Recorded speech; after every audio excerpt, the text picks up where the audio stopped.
Welcome to the Swearwolves Horror Podcast YouTube channel. I'm Brett, and today we're going to be talking about something a little bit different than what we've normally talked about as far as the toy reviews that we've been doing.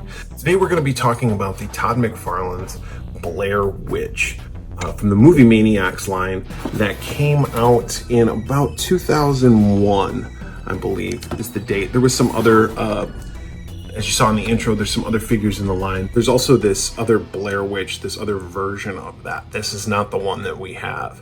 They came out with two versions. I don't know exactly why. I've read some stuff online that one version they didn't like, so then they revamped it and came out with another version. Neither one are highly desirable or collectible over the other one. But they did have Freddy Krueger. Looks like they had T1000, the T800, Candyman, and Evil Ash in this line.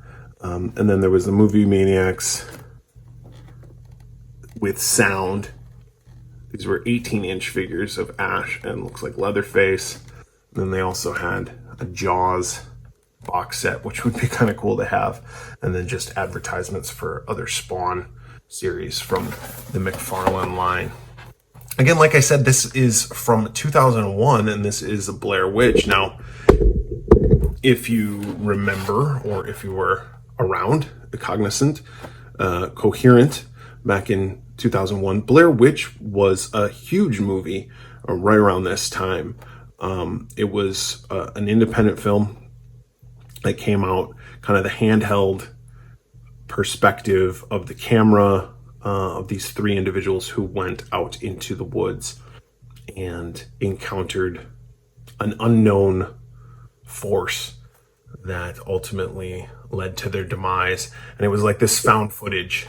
It was like not the first found footage film, but definitely the one that hit the biggest. And it made a huge amount of money, especially considering the budget was so small. However, in the movie, you never see the Blair Witch from the Blair Witch Project. You never see the Blair Witch. This is just McFarlane Toys' kind of interpretation of what the Blair Witch might look like.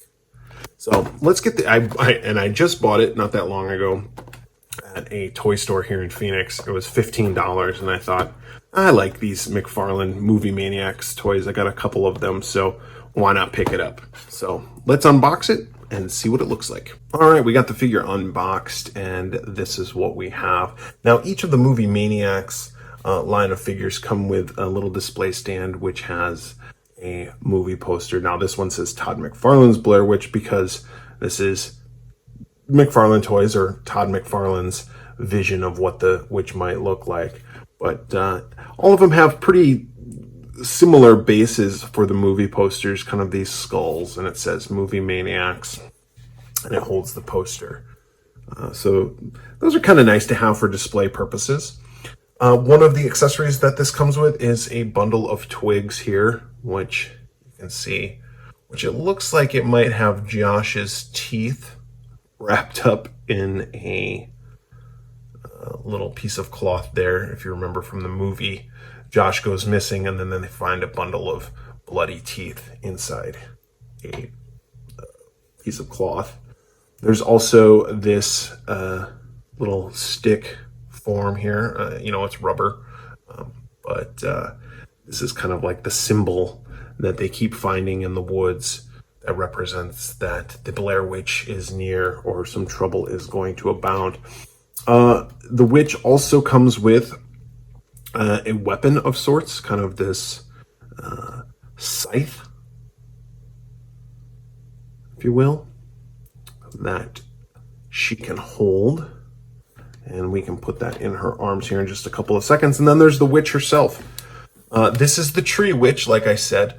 There is another version of the witch. I don't remember what the nickname of it is. It might be like the Deadite witch, because she looks like she could be something out of Evil Dead. But this one, from what I read, McFarlane's viewpoint is that the witch, if she lived in the woods, would look like a tree because she can control the trees and make them have different sounds. So this, indeed, she does. She is the tree witch. Good sculpting on this. I mean, there's nothing to compare this to. This is an original figure, so you can't say it looks like the character or doesn't look like the character. Obviously, we never saw the witch in the movie, but the sculpt is nice. We got some soft rubber goods for the clothes. This piece was separate in the box, so I had no reference material handy to say where it should go, so I just kind of draped it over her shoulder like that. But again, the sculpting is nice. There's a little bit of blood down there at the bottom of her skirt, and then her feet. And she's kind of in this action pose. Let's talk about articulation here.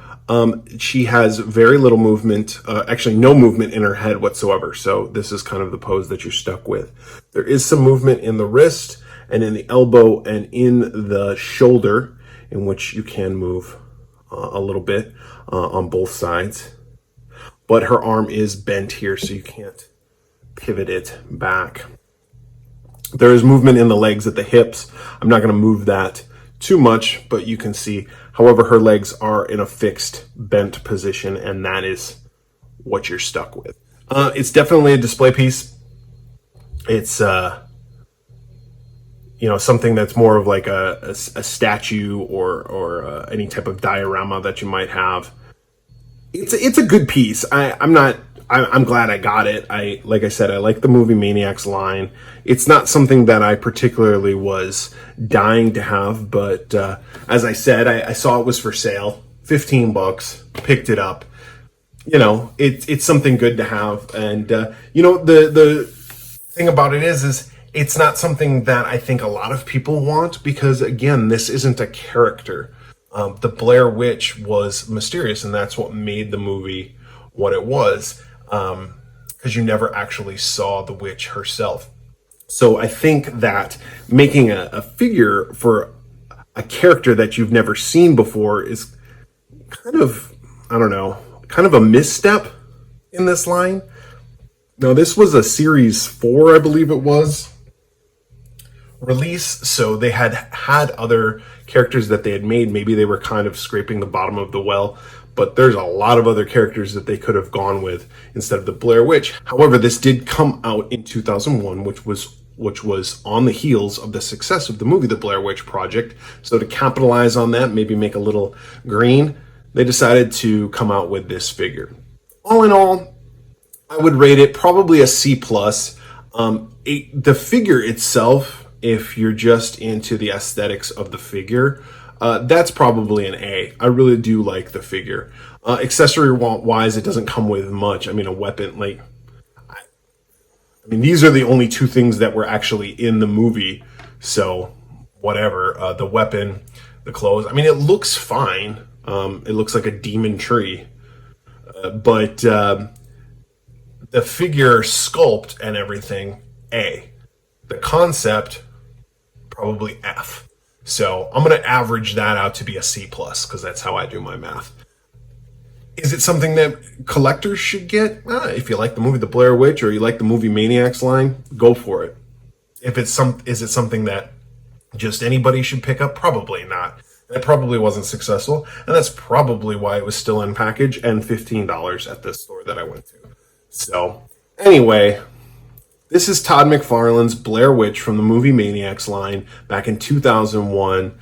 If you like toy reviews or horror movies or anything related to horror, please do consider subscribing. We do try to post videos often about anything, not just action figures, but anything related to horror. So do give us the thumbs up, subscribe, comment down below your thoughts on this or anything else related to horror, and do listen to our podcast. We have a weekly podcast where we talk about horror movies and rate them. We are the Swearwolves, and you can find us wherever you listen to podcasts or visit our website, theswearwolves.com. So, for the Swearwolves this week, I'm Brett.